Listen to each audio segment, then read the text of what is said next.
So what is the most important thing in a photograph? Has anyone ever asked you that question, or perhaps have you thought about that yourself? Now, if you want to be commercially successful, you need to know the answer to this question. And in fact, if you want to be a great wedding photographer and you want to be commercially successful in this endeavor, well, of course, it all starts with what you present to your clients. So what is the most important thing in a photograph? I want you to think about it in your mind right now. And let's see if I can guess what you're about to say. Some of you might be technically orientated. You might be maybe saying, well, it's lighting, it's emotion, or it's feeling, it's the story. It could be any number of those things. It just could be something technical.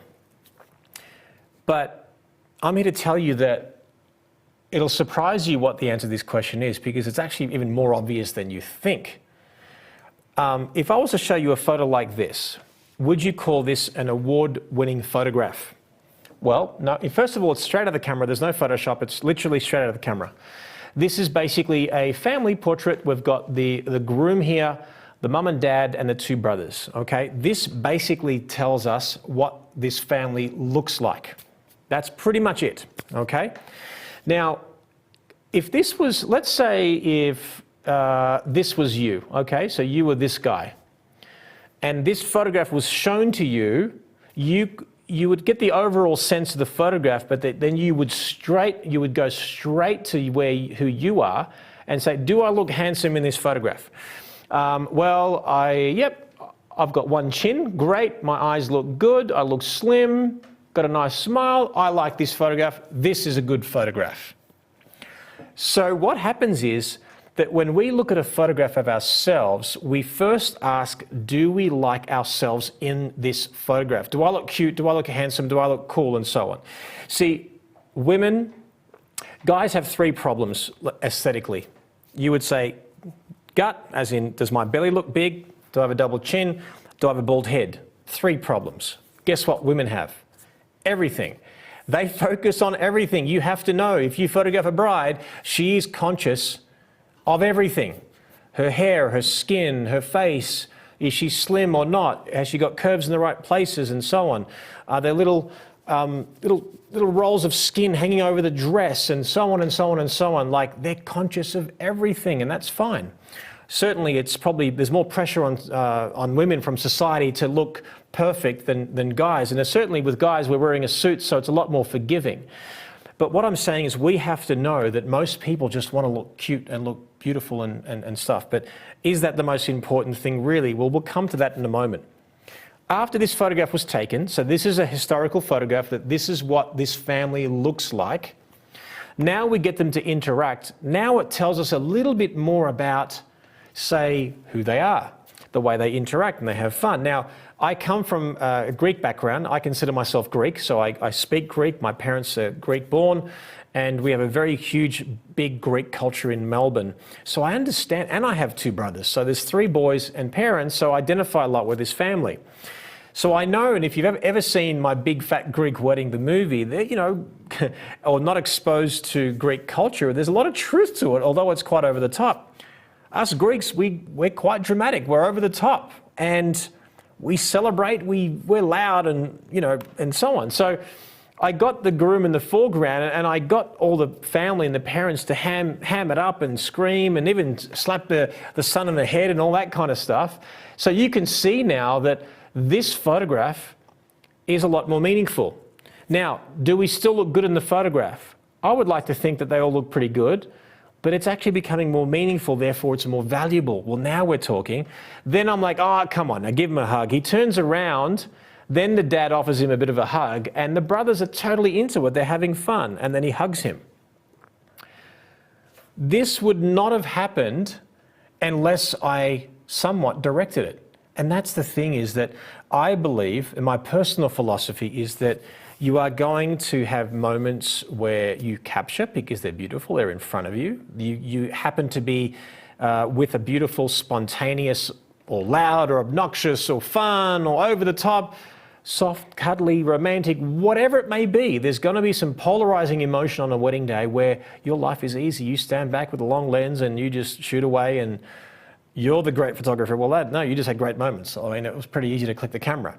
I believe A huge difference between a good photographer and a great photographer is that many photographers will just wait for the moment, and I'm encouraging you to make the moment because that is what will differentiate you.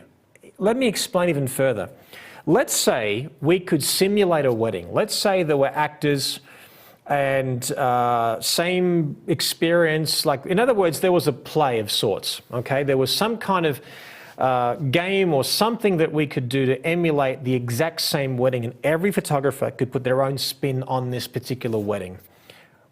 How would we do that? What would make someone stand out?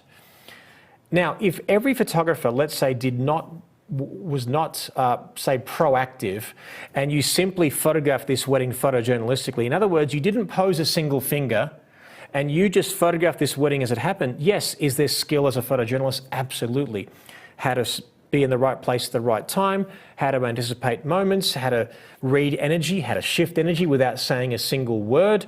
What's more important, like where to stand, all these different things. There's absolutely a skill. How to crop, lens choice, exposure, all these different things, incredibly important. But let's say that every photographer that had this experience on this wedding that was simulating a real wedding, and we all photographed the same wedding, and who would stand out? Well, I'm suggesting that as a photojournalist and things happening in front of them, if this wedding was, let's say, a boring wedding, let's say, and I say that with a bit of a whisper because everyone likes to think their wedding is exciting and beautiful and all that kind of thing. It might just be one of those weddings where everyone's a little bit nervous. Maybe the family dynamics are a bit challenging. Maybe the parents are broken up. Maybe they're barely on speaking terms. Maybe an uncle has just passed away. Maybe the wedding was a bit modest. Maybe they just lost their home. Who knows what happens? But a wedding sometimes is not a fairy tale. In fact, out of 20 weddings, maybe one is a fairy tale. And yes, as a helpless romantic, I like to believe in love, and I do believe in love, and I believe that the love is there. And sometimes what you have to do is just give people permission to feel beautiful about themselves, about each other and the story, and that's where the true magic happens. So I'm suggesting that my approach to photography is not, dare I say it, a lazy one. Sit back, hope for the best. No, it is proactive. So let me show you an even better photograph of this family. So we photographed that safe one, looking in the camera, smiling, great. Then we got them to interact, that was beautiful. Then we had that one where the dad was backslapping and having a bit of fun. But then what happened was this. I was photographing the boys, and then sort of one of the groomsmen came out and he had a portable speaker and he had some Greek music on. Now, I love Greek music. I was raised with Greek music. I listen to Greek music all the time in my car and everything like that, even sometimes when I'm working. And it was a song that is like an anthem for Greeks. Like if you're a Greek, you'd know this song. And I knew it would inspire a bit of energy. So then I'm like, hey, crank it. Like I think he almost asked permission, like, is this too loud? I said, no, crank it. Then Dad started dancing. Now there's a dance in Greek called the Zebekiko. Like it's like a freestyle, what they call aeroplane dance, for want of a better word. And I'm like, well, wait a second here. When Greeks dance, they pay homage and respect to this one person dancing. So everyone gets down, squats on one knee, and pays respect to the person that's dancing. But Dad was there. I encouraged the boys to basically, do the traditional thing. Hey, let's celebrate your father.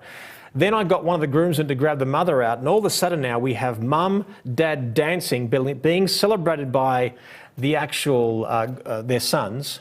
And I thought, wouldn't it be cool to add an extra element? And that is basically have the groomsmen in the foreground clapping out of focus. And then now, all of a sudden, we get this photograph. Now, let's go back to what we talked about. We said, what is the most important thing in a photograph? And many of you may have said, as I suggested, that it could be lighting, it could be emotion, it could be feeling. And I said to you the vain answer, we just want to look pretty and cute and handsome and cool. I'm saying once we make people look good and beautiful and flattering and all that kind of stuff, once we make them look pretty and beautiful, then we want meaning. And what I'm trying to say to you is that for me, being Greek, having two brothers, being in the Greek culture, understanding what happens here is, for me, this now raises in value? Was it an incredibly difficult photograph to take? Well, if they were doing that on their own, I would have photographed that photojournalistically. But that wouldn't have happened unless I directed it. So I strongly implore you that when you watch the real weddings included in this bundle and you see me, there'll be times where I say nothing and there'll be times where I'm directing and I'm getting in there and saying a few different things or directing very specifically. Don't be afraid of that. That is what will get you from a photograph, let's say, like this one to something like this one. Do they both serve the purpose? Of course they do. There's going to be ones where the grandmother's going to expect that one looking into the camera, but I'm telling you now, this will win every time.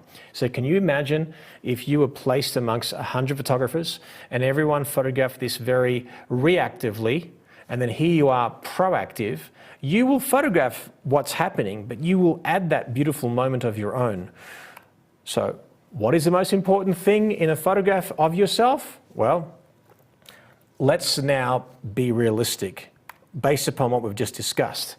Really, that photograph that you just saw is creating a beautiful legacy. In fact, I think from memory, one of the brothers had seen it, not the groom, one of the brothers of the groom basically said, I can't believe you've created an incredible legacy for our family. It just came to me right now. So what is the most important thing is legacy, meaning, purpose, story, emotion. Flattery, although we feel like that's the most important thing, or we don't want to believe it, but we do want to look beautiful and handsome and cool and slim and all those different things, we have to know that that becomes secondary. That doesn't mean that you have to ignore it, because you could show a Pulitzer Prize winning photograph of the friggin' decade, and if a bride doesn't look beautiful in it, or there's something about it that's not that flattering, she might dismiss it as a bad photograph. So I'm going to teach you how to make people look and feel beautiful, but also create a legacy, meaning, purpose, story, and emotion through the lens of your camera. So we are going to learn how to be reactive and proactive. Combine that, that means you'll be unstoppable.